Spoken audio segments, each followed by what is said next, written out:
आप सभी का इस बाइबल स्टडी में स्वागत है।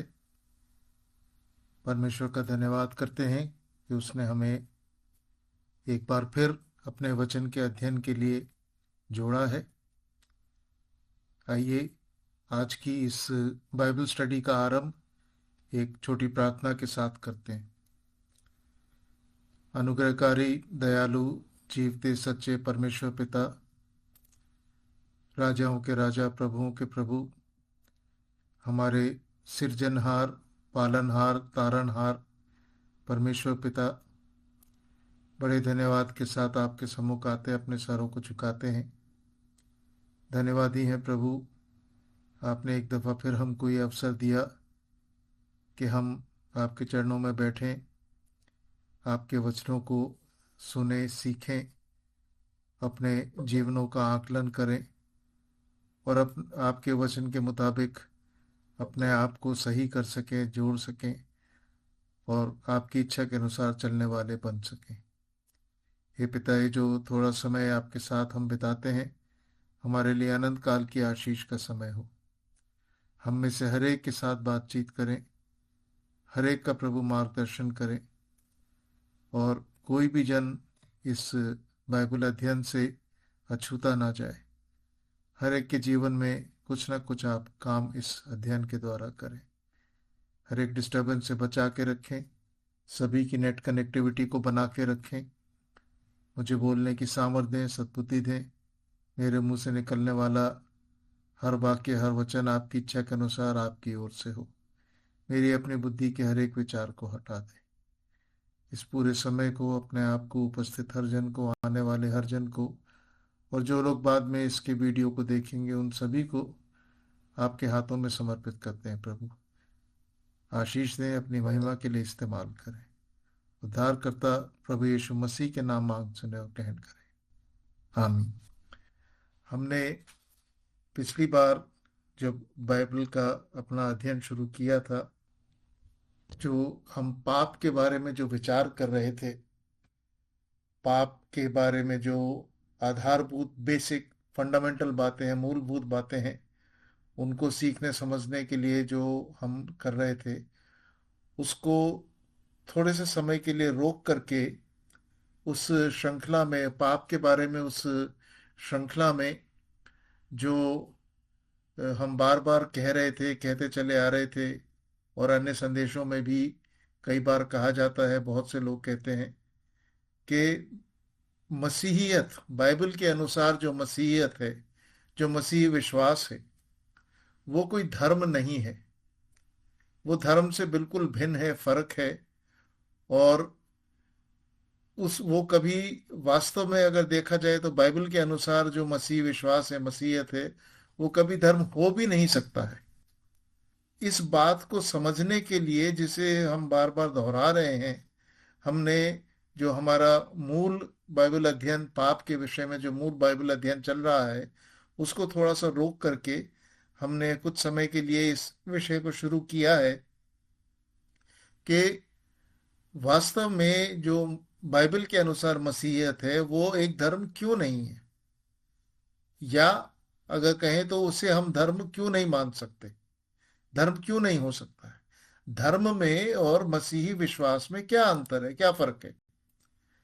तो इस बात को हमने पिछली बार से देखना शुरू किया था और हमने कहा था कि हम इस विषय को 6 शीर्षकों में, 6 हेडिंग्स में हम इसके ऊपर बात करेंगे, इसके ऊपर विचार विमर्श करेंगे और देखेंगे कि बाइबल के अनुसार वास्तविक मसीहियत, मसीही विश्वास एक धर्म क्यों नहीं है और एक धर्म क्यों हो भी नहीं सकता है। इस विषय में पिछली बार हमने 2 शीर्षकों को देख लिया था, 2 शीर्षकों के अंतर्गत हमने बात कर ली थी। पहली थी कि हर एक धर्म में एक आराध्य, एक ईश्वर या एक देवी देवता, कोई ना कोई एक ऐसी आराध्य हस्ती होती है, कम से कम एक आराध्य हस्ती होती है जिसकी आराधना या जिसकी उपासना उस धर्म में या उस धर्म के द्वारा की जाती है। और दूसरा हमने देखा था कि जो धर्म होता है उसमें जो धर्म के जो अनुष्ठान, जो रीति रिवाज निभाते हैं, वो जो, जिन्हें अगर हम अपनी साधारण भाषा में कहें, जिन्हें हम पुजारी कहते हैं, या बाइबल की भाषा में कहें जो याजक कहलाते हैं, जिन्हें हम सामान्य हिंदी में कहें तो पुजारी कहते हैं, इनके बारे में हमने पिछली बार देखा था। ये आराध्य हस्ती के बारे में और पुजारियों के बारे में।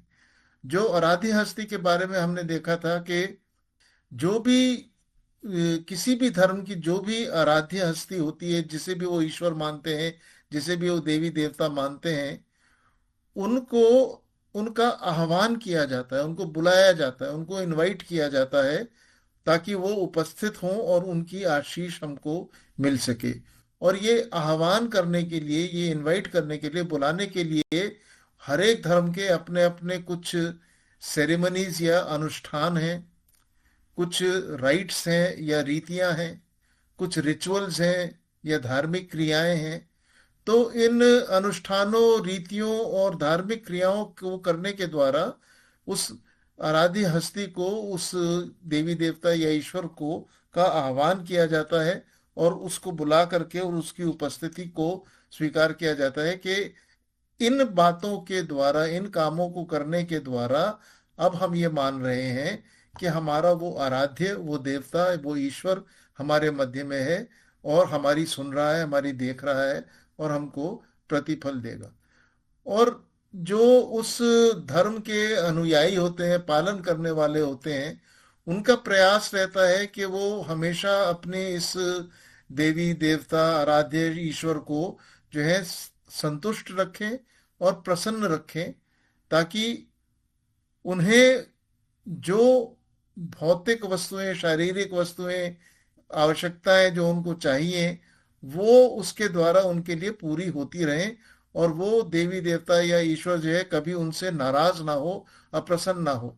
तो वो उसको प्रसन्न बनाए रखने के लिए, संतुष्ट बनाए रखने के लिए उसके सामने आते हैं, भेंट बलिदान चढ़ाते हैं, पूजा अर्चना करते हैं, उपासना करते हैं। उनका उद्देश्य ये रहता है कि वो आराध्य हस्ती अप्रसन्न ना हो जाए, और उसके कारण हमको फिर कोई हानि ना उठानी पड़ जाए।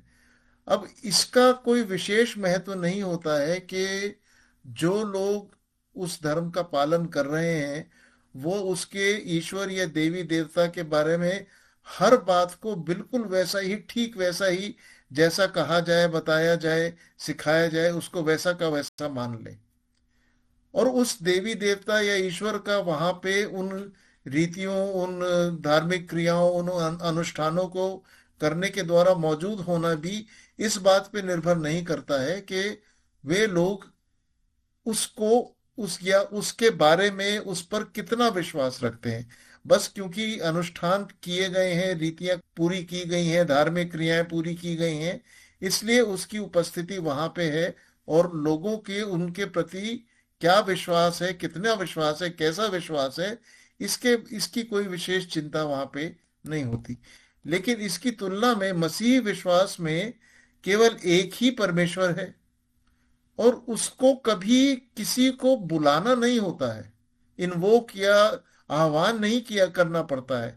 वो सर्वव्यापी है, हर समय, हर हर स्थान पे हमेशा मौजूद रहता है, और अपने विश्वासियों, अपने सच्चे विश्वासियों में के मध्य में उनके साथ हमेशा बना रहता है।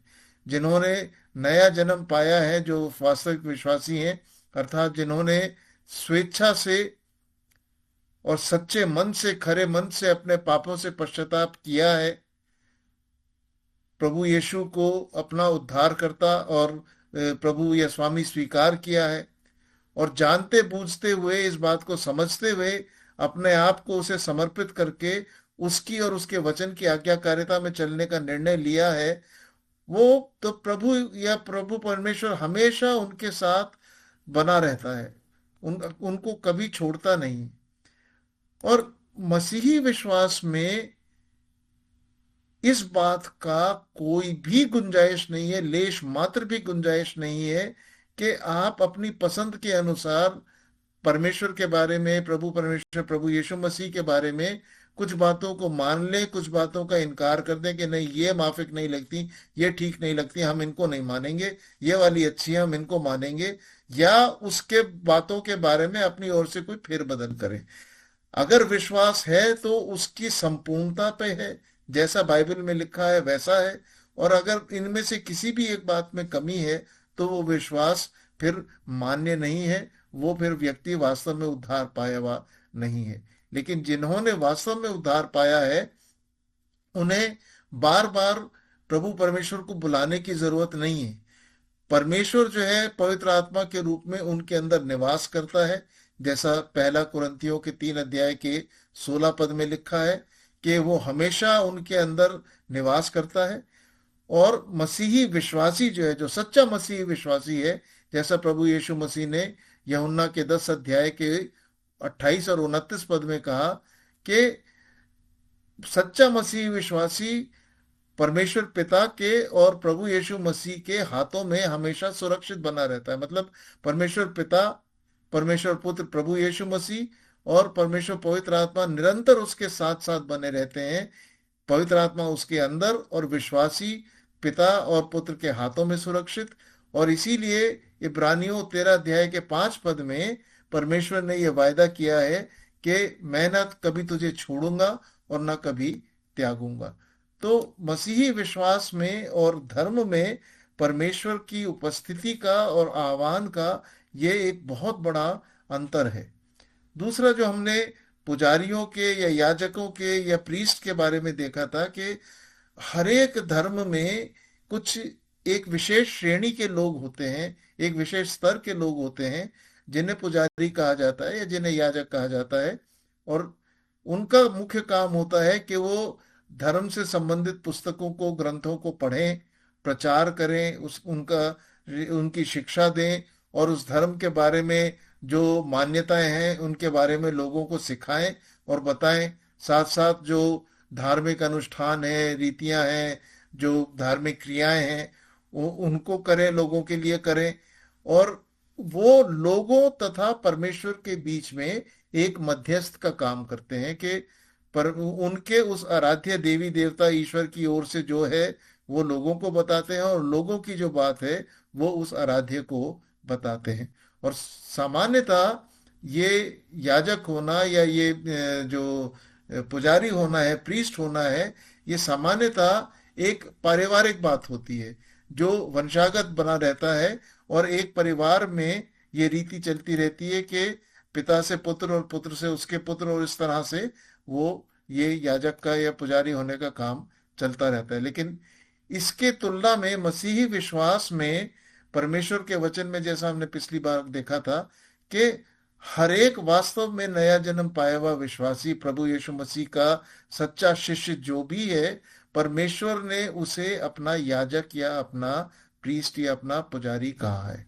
परमेश्वर ने ये उपाधि, ये कार्य, ये जिम्मेदारी हर उस जन को दी है जिसने नया जन्म पाया है, जो प्रभु यीशु मसीह का सच में शिष्य बन गया है। और ये उसकी जिम्मेदारी है कि वो इस याजक पद का, इस पुजारी होने का, इस प्रीस्ट होने का आदर करे, परमेश्वर के वचन को सीखे और दूसरों के साथ इस वचन को बांटे, क्योंकि ये परमेश्वर की ओर से उसको सौंपी गई एक जिम्मेदारी है। ये वैकल्पिक नहीं है, ये ऑप्शनल नहीं है, ये परमेश्वर की ओर से अनिवार्य है। ये एक नेसेसिटी है जिसे उसे करना है। लेकिन जहां तक मध्यस्थता की बात है, मनुष्य और परमेश्वर के बीच में केवल एक ही मध्यस्थ है और वो है प्रभु यीशु मसीह। और प्रभु यीशु मसीह को छोड़ परमेश्वर और मनुष्य के बीच में जो मध्यस्थता है, जो मीडिएशन है, वो कोई और कभी नहीं कर सकता, किसी भी परिस्थिति में कभी नहीं कर सकता। जैसा कि इब्रानियों के 7 अध्याय के 25 पद में भी लिखा हुआ है। इब्रानियों के 7 अध्याय के 25 पद में लिखा है कि क्योंकि वह उनके लिए विनती करने को सर्वदा जीवित है। वह का मतलब प्रभु यीशु मसीह के बारे में बात हो रही है। और उनके जो है वो जो प्रभु के लोग हैं, जो परमेश्वर के लोग हैं, उनके बारे में बात हो रही है। तो क्योंकि वह, ये इब्रानियों 7:25 का जो अंतिम वाक्य है वो मैं आपके सामने पढ़ रहा हूँ। क्योंकि वह अर्थात प्रभु यीशु मसीह उनके अर्थात विश्वासी प्रभु के चेलों के लिए विनती करने को सर्वदा जीवित है। जो मीडिएशन करने, मध्यस्थता करने के लिए वो सर्वदा जीवित है, वो हमेशा उस काम में बना रहता है। तो यहाँ तक हमने पिछले सेशन में, पिछले सत्र में हमने देखा था। आज हम तीसरी बात पे देखना शुरू करते हैं, और अगर समय रहा तो फिर चौथी बात पे जाएंगे। तीसरी बात है, हरेक धर्म की अपनी एक पुस्तक होती है, एक ग्रंथ होता है, कम से कम एक ग्रंथ, एक पुस्तक तो होती ही होती है, जिसमें उस धर्म के बारे में जो उसके मान्यताएं हैं, उसके जो नियम हैं, उसकी जो रीतियां हैं, उसकी जो परंपराएं हैं, जो अनुष्ठान है, क्या धार्मिक क्रियाएं करनी है, वो सब उस एक पुस्तक में या उन पुस्तकों में दी रहती हैं, और उस पुस्तक से या उन पुस्तकों से उसको सीखा जाता है।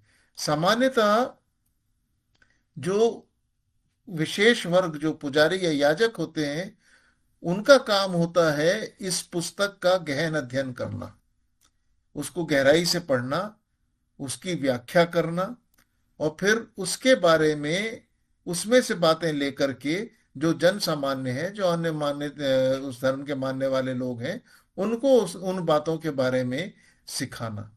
और जब, क्योंकि ये वंशागत है, इसलिए एक पुरुष या एक मनुष्य या एक व्यक्ति जो है, वो अन्य लोगों को इस काम को करने के लिए सिखाता है, ताकि उसके बाद वे लोग जो हैं वो इस काम को करें। अर्थात इन बातों के बारे में, इन ये पुस्तक की व्याख्या करना, समझना, पढ़ना, उससे शिक्षाएं लेना, शिक्षाएं प्रदान करना, ये सारी बातें, इन सारी चीजों को एक मनुष्य दूसरे मनुष्यों को परंपरागत रीति से, जो व्यवहारिक तरीका उनको बताया सिखाया गया है, उन सब से वो सिखाता चला जाता है कि किस तरह से हम अपने धर्म ग्रंथ को पढ़ें, कैसे उसको समझें, कैसे उसकी व्याख्या करें, और किस तरह से उसकी बातों को दूसरे लोगों को या जन सामान्य को सिखाएं।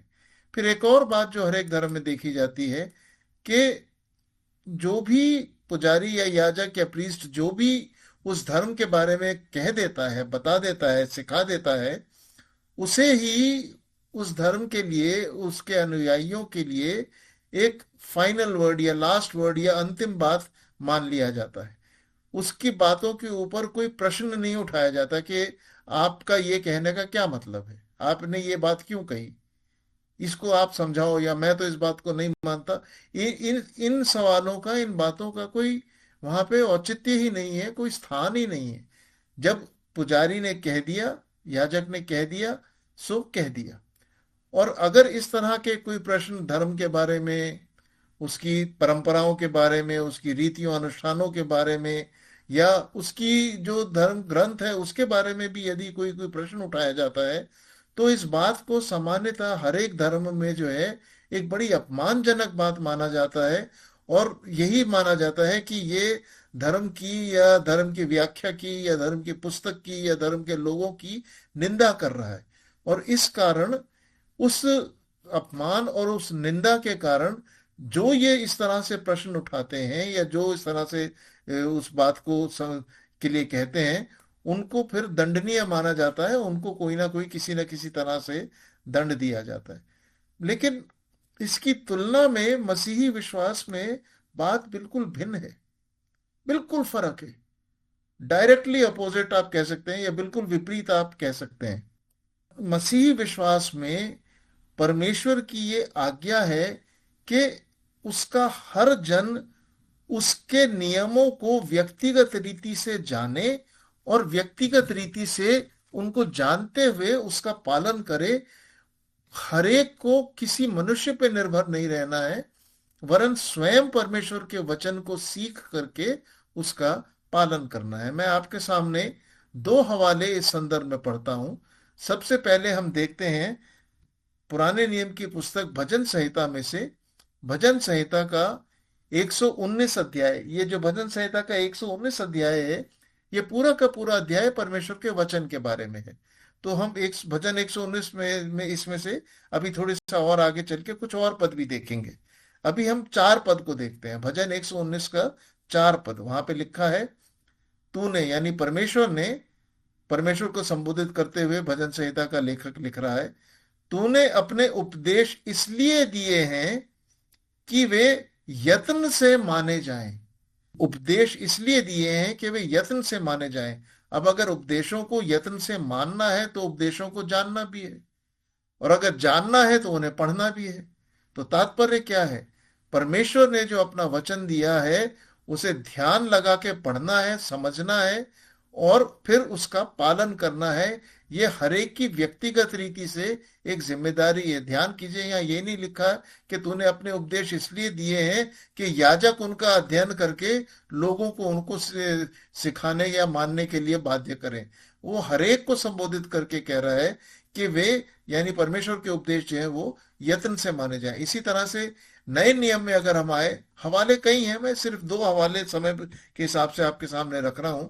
यूहन्ना की पहली पत्री के 5 अध्याय के 3 पद में हम देखते हैं, यूहन्ना रचित जो 3 पत्रियां हैं उसमें से पहली पत्री के 5वें अध्याय के 3 पद में लिखा है, और परमेश्वर का प्रेम यह है कि हम यानी जो मसीही विश्वासी हैं, जो प्रभु यीशु मसीह के अनुयायी हैं, चेले हैं, कि हम उसकी आज्ञाओं को माने। और उसकी आज्ञाएं कठिन नहीं। एक बार फिर यही बात कि अगर आज्ञा माननी है तो आज्ञा जाननी भी है, जानने के लिए पढ़नी भी होगी। तो परमेश्वर के प्रति प्रेम अगर करने का दावा कर रहे हैं तो वो प्रेम इसी से प्रमाणित होता है कि हम उसकी आज्ञाओं को माने, अर्थात उसकी आज्ञाओं को जानते हुए उसकी आज्ञाओं का पालन करें। ये वचन जो परमेश्वर ने हमें दिया है, ये वास्तव में एक, इसको हम मसीह विश्वास में इसको जीवता वचन कहा जाता है, the living word of God, परमेश्वर का जीवता वचन। क्योंकि जितने मसीही विश्वासी जो परमेश्वर के वचन के साथ खराई से बैठते हैं, सच्चाई से बैठते हैं, वो जानते हैं कि वचन उनसे बात करता है, उन्हें सिखाता है। वचन उनके अंदर की बात उन्हें प्रकट करता है, शिक्षा देता है, समझाता है, सही करने का मार्ग दिखाता है। अगर हम वास्तव में खराई से परमेश्वर के वचन के साथ बैठें, ये वचन जो है ये परमेश्वर का ही एक प्रतिरूप हमारे हाथ में है। जैसा यूहन्ना रचित सुसमाचार में, पहले हमने पत्री से देखा था, अभी हम यूहन्ना रचित सुसमाचार की बात कर रहे हैं। यूहन्ना रचित सुसमाचार के पहले अध्याय के पहले ही पद में लिखा है, आदि में वचन था, वचन परमेश्वर के साथ था और वचन परमेश्वर था। ये वचन जो हमारे हाथ में है ये परमेश्वर का ही एक रिप्रेजेंटेशन है, एक प्रतिरूप है। तो इस वचन के साथ समय बिताना परमेश्वर के साथ समय बिताना है। इस वचन से शिक्षा पाना परमेश्वर से शिक्षा पाना है, और ये हरेक मसीही विश्वासी के लिए बहुत ही अनिवार्य है। जो लोग परमेश्वर के वचन के साथ समय बिताते हैं, जो इसे पढ़ते हैं, उनको क्या कुछ लाभ होते हैं, थोड़े से हवाले में आपके सामने पढ़ के इस बात को आपके सामने स्पष्ट करना चाहता हूं कि परमेश्वर के वचन को नियमित पढ़ते रहने से क्या लाभ होते हैं। परमेश्वर का वचन उन्हें पाप करने से रोकता है। इससे संबंधित हवाले में अभी आपके सामने पढ़ूंगा, सिर्फ अभी संक्षेप में बता दे रहा हूं। तो परमेश्वर का वचन पढ़ने से, परमेश्वर का वचन उन्हें पाप करने से रोकता है। परमेश्वर उस वचन में होके उनके साथ बात करता है, उन्हें आशीष देता है और उनका मार्गदर्शन करता है, उन्हें सद्बुद्धि देता है, सामर्थ्य देता है। अब इन बातों को हम परमेश्वर के वचन से, हवालों से पढ़ना देखना शुरू करते हैं, और ये सारी की सारी बातें हम एक बार फिर भजन 119 से ही देखेंगे। 119 के ही अलग अलग पदों से हम देखेंगे। भजन 119 के पहले और दूसरे पद में लिखा है, क्या ही धन्य है वे जो चाल के खरे हैं और यहोवा की व्यवस्था पे चलते हैं। क्या ही धन्य है वे जो उसकी चितौनियों को मानते हैं और पूर्ण मन से उसके पास आते हैं। अर्थात वचन के साथ समय बिताने वाले ब्लेसेड हैं, धन्य हैं, आशीषित हैं। 9 पद में लिखा है, जवान अपनी चाल को किस उपाय से शुद्ध रखे, तेरे वचन के अनुसार सावधान रहने से। और 11 पद में, मैंने तेरे वचन को अपने हृदय में रख छोड़ा है कि तेरे विरुद्ध पाप ना करूं। तो जो वचन में बने रहते हैं, जो वचन की जानकारी रखते हैं, वचन की समझ बूझ रखते हैं, फिर वचन उन्हें पाप करने से बचाए रखता है, उनके चाल चलन को शुद्ध बनाए रखता है। 93 पद में, 93 वर्स 93, भजन 119 का 93 पद, मैं तेरे उपदेशों को कभी ना भूलूंगा क्योंकि उन्हीं के द्वारा तूने मुझे जिलाया है। परमेश्वर उनको एक नए जन्म, एक नई रीति से, एक नई सामर्थ के साथ जो है वो खड़ा रखता है। और पद 98 से 100 में, 98 से 100 में, इन तीन पदों में कुछ बहुत महत्वपूर्ण बातें हैं जो हरेक को जाननी समझनी चाहिए परमेश्वर के वचन के बारे में। 98, 99, 100 में लिखा है, तू अपनी आज्ञाओं के द्वारा मुझे अपने शत्रुओं से अधिक बुद्धिमान करता है क्योंकि वे सदा मेरे मन में रहती हैं। जिनके मन में परमेश्वर का वचन बना रहता है, परमेश्वर उन्हें उनके शत्रुओं से अधिक बुद्धिमान बना देता है। और क्या करते हैं 99 पद में, मैं अपने सब शिक्षकों से भी अधिक समझ रखता हूं क्योंकि मेरा ध्यान तेरी चितौनियों पर लगा है। जो परमेश्वर के वचन का ध्यान रखते हैं, उसकी चेतावनियों का ध्यान रखते हैं, वो अपने शिक्षकों से भी अधिक बुद्धिमान हो जाते हैं। और 100 पद कहता है, मैं पुरनियों से भी अधिक, मतलब प्राचीनों से भी, जो ज्ञानवान समझदार हैं, एल्डरली हैं, सीनियर्स हैं, मैं पुरनियों से भी समझदार हूं क्योंकि मैं तेरे उपदेशों को पकड़े हुए हूं। परमेश्वर का वचन हमें सद्बुद्धि देता है, समझ देता है, परिस्थिति का आकलन करने और उसका परिस्थिति का समाधान करने की समझ बूझ देता है।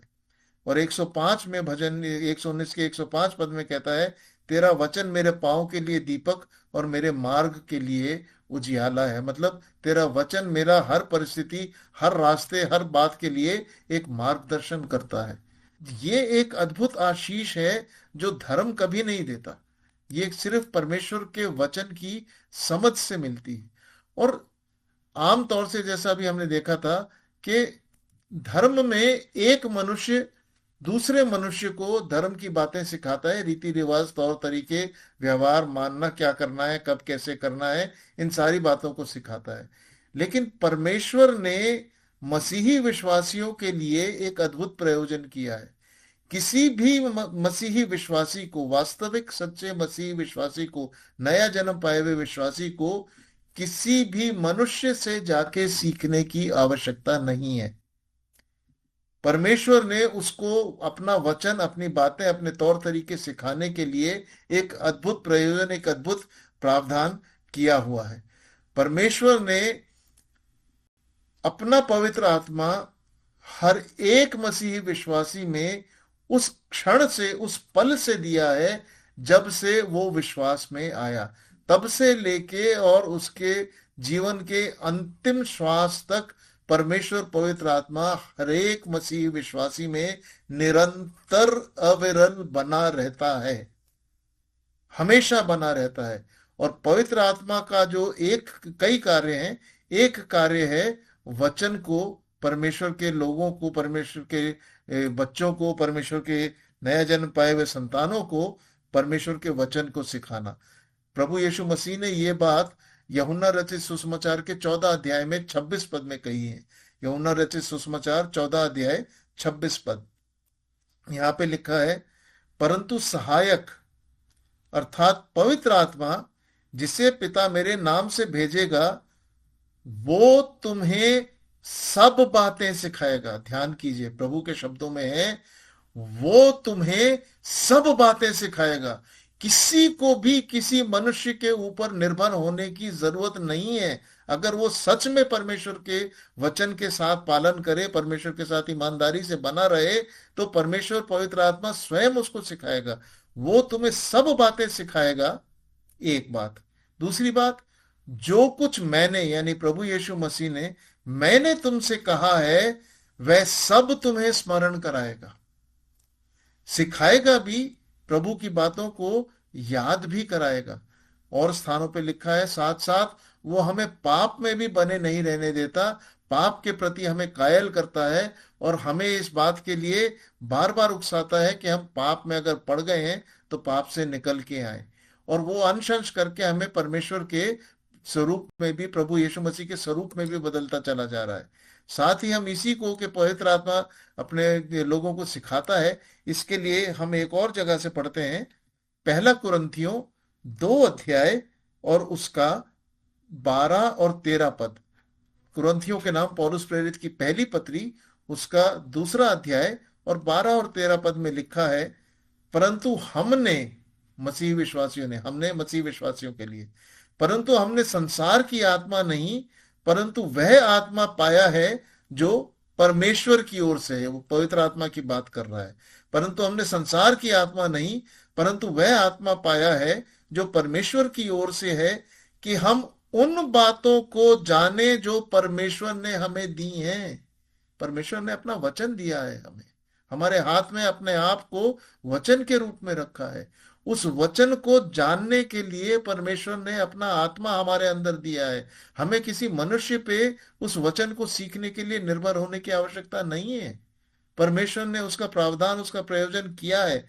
फिर 13 पद में लिखा है, जिनको हम मनुष्यों की ज्ञान की सिखाई हुई बातों में नहीं, जिनको हम मनुष्यों के ज्ञान की सिखाई हुई बातों में नहीं, परंतु आत्मा की सिखाई हुई बातों से, आत्मिक बातों से मिला मिलाकर सुनाते हैं। मनुष्यों के ज्ञान पे निर्भर होने की किसी मसीही विश्वासी को आवश्यकता नहीं है। परमेश्वर उसे सिखाने को तैयार है, बशर्ते मसीही विश्वासी परमेश्वर से सीखने को तैयार हो। उसके लिए एक डिसिप्लिन, एक अनुशासन चाहिए होता है, एक समर्पण, एक आज्ञाकारिता चाहिए होती है। परमेश्वर के साथ समय बिताने के लिए तैयार होने की एक मनसा चाहिए होती है। प्रभु ने चाहा, जब कभी अगर हम पवित्र आत्मा के बारे में आते दिनों में बात करेंगे तो फिर इस बारे में थोड़ा सा और डिटेल में जाएंगे। लेकिन अभी फिलहाल के लिए धर्म के विपरीत, जिसमें मनुष्य मनुष्यों को धर्म की बातें सिखाते हैं, परमेश्वर ने मसीही विश्वास में अपना आत्मा अपने बच्चों को वचन की हर बात सिखाने के लिए तैयार करके दे रखा है, बैठा रखा है। और जैसा हमने अभी थोड़ी देर पहले देखा था, वचन के लिए कि धर्म में यदि वचन के प्रति कोई प्रश्न उठाता है, कोई उस पर संशय या संदेह लेकर के आता है, उन बातों के बारे में कुछ जानकारी लेना चाहता है, तो उसको आमतौर से निंदनीय, अपमानजनक और दंडनीय माना जाता है। लेकिन प्रभु यीशु मसीह, परमेश्वर, इन बातों को इसके बिल्कुल विपरीत इनके लिए कहता है, आओ जांचो परखो। वो मना नहीं करता, वो बल्कि उसके लिए निमंत्रण देता है कि वो अंधविश्वास के लिए नहीं कह रहा है, वो जांचने परखने के बाद विश्वास करने के लिए कह रहा है। भजन 34 अध्याय के 8 पद में लिखा हुआ है, भजन के 34 अध्याय के 8 पद में परमेश्वर कहता है, परख कर देखो कि यहोवा कैसा भला है, क्या ही धन्य है वह मनुष्य जो उसकी शरण लेता है। परख कर देखो, अंधविश्वास नहीं। आओ परखो, जांचो, इस वचन को जांचो, मुझे जांचो, मेरी बातों को जांचो। जिस भी तरह से परख सकते हो परखो, और नतीजा तुम्हारे सामने एक ही आएगा, यहोवा कैसा भला है। हर परखना यही दिखाएगा कि यहोवा कैसा भला है। आओ परखो, देखो। बल्कि परमेश्वर ने तो ये आज्ञा दी है, अपने बच्चों को ये आज्ञा दी है कि किसी भी प्रचार को, किसी भी शिक्षा को, किसी भी प्रचारक की किसी भी बात को तब तक मत मानना, तब तक मत ग्रहण करना, तब तक मत स्वीकार करना जब तक उसको जांच परख ना लो। पहले जांचो परखो, उसके बाद उस बात को मानो। मैं 2 हवाले आपके लिए पढ़ता हूं इस संदर्भ में। पहला थिस्सलुनीकियों 5 अध्याय और 21 पद। थिस्सलुनीकियों के नाम पौलुस प्रेरित की पहली पत्री, उसका 5वां अध्याय और उसके 21वें पद में लिखा है, सब बातों को परखो। निर्देश है, कमांडमेंट है। ये सजेशन नहीं है, सुझाव नहीं है। परमेश्वर की ओर से पवित्र आत्मा की अगुवाई में पौलुस प्रेरित ने विश्वासियों के लिए एक आज्ञा लिखी है, कमांडमेंट लिखा है, सब बातों को परखो। जब वो सब बातें कह रहा है तो फिर कोई एक्सेप्शन नहीं रह जाता है, उसमें कोई विकल्प सा नहीं रह जाता है कि अच्छा इसको परख लेते हैं, इसको परखने की जरूरत नहीं है, इसकी कही भी बात की तो परखने की जरूरत पड़ सकती है, उसकी बात की कहे की परखने की जरूरत नहीं। नहीं, कोई भी मनुष्य जो है वो सिद्ध नहीं है। हर कोई गलती कर सकता है। ऐसा कोई मनुष्य नहीं है जिसने गलती नहीं की है। इसलिए ये मत मान के चलो कि कोई जो शिक्षा दे रहा है, चाहे वो कितना भी बड़ा प्रचारक हो, कैसा भी उसका रुतबा हो, कैसे भी उसका महत्व हो, कितना भी वो लोगों के बीच में आदरणीय हो, लेकिन वो भी गलती कर सकता है। इसलिए सब बातों को परखो, और परखने के बाद जो अच्छी है उसे पकड़े रहो। पहले परखो, जांचो, देखो, फिर जो अच्छी है, जो वचन के मुताबिक है, जो सही है, उसको पकड़े रहो। अंधविश्वास मत करो, परमेश्वर के वचन के शिक्षाओं के बारे में अंधविश्वास मत करो। और आपको शायद इस जो दूसरा हवाला मैं आपके सामने पढ़ने जा रहा हूं, इसमें दिए गए निर्देश को पढ़ करके आपको शायद अचंभा होगा, और आप अपने आप को अगर जांचेंगे इस बारे में, तो मेरे विचार से शायद ही कोई ऐसा होगा जिसने कभी इस बात को, इस आज्ञा को पूरा किया हो। पौलुस प्रेरित कुरिन्थियों के नाम लिखी गई उसकी पहली पत्री के 14 अध्याय के 29 पद में एक निर्देश देता है। पहला कुरिन्थियों 14 अध्याय 29 पद, फर्स्ट कुरिन्थियंस चैप्टर 14 वर्स 29। भविष्य वक्ताओं में से 2 या 3 बोले। मंडली की या चर्च की जो सभा हो रही है उसके संदर्भ में, या मसीह विश्वासियों की जो सभा है उसके संदर्भ में कह रहा है कि 2 या अधिक से अधिक 3 वक्ता हो।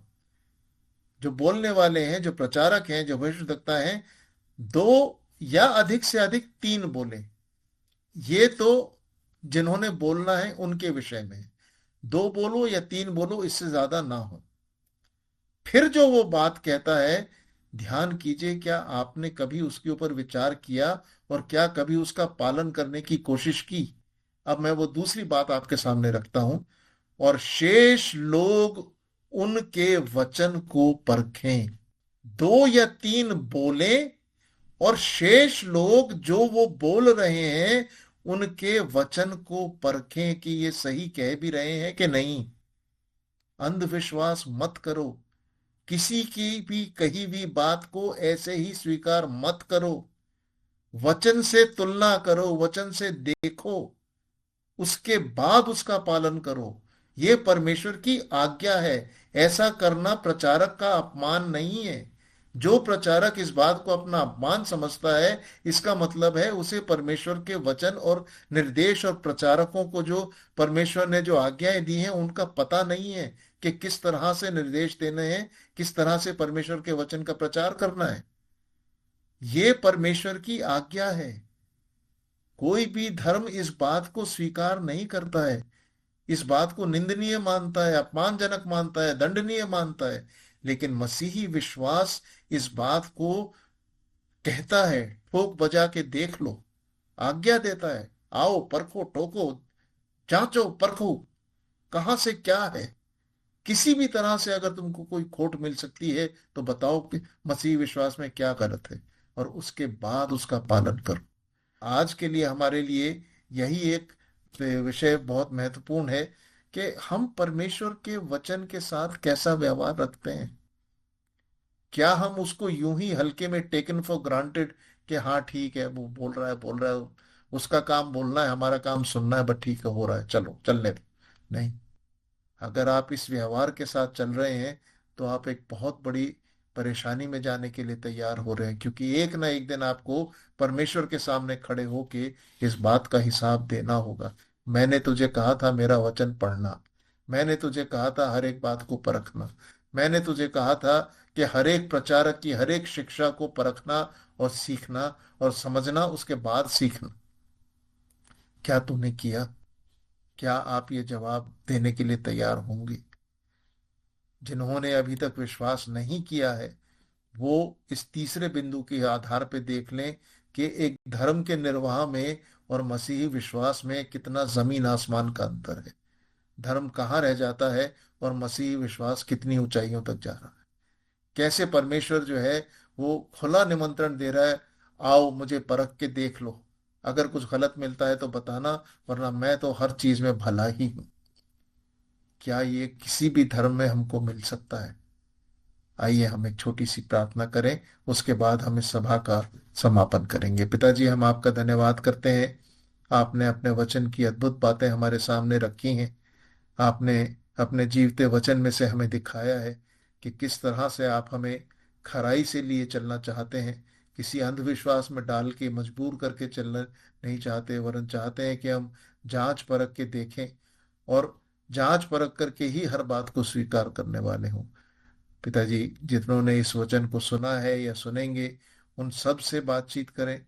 जिन्होंने अभी तक उद्धार नहीं पाया है, वो एक सच्चे मन से अपनी पश्चाताप की प्रार्थना के द्वारा आपके साथ जुड़ जाएं, आपको अपना उद्धारकर्ता स्वीकार कर ले, पापों से पश्चाताप करें और अपने जीवन आपको समर्पित करके इस जीव आपके जीवते वचन का अध्ययन आपके आत्मा की अगुवाई में करने वाले बन सकें। इस वचन की रक्षा करें, इस पे आशीष दें। मांगते हैं अपने उद्धारकर्ता प्रभु यीशु मसीह के नाम में, सुने और ग्रहण करें। आमीन।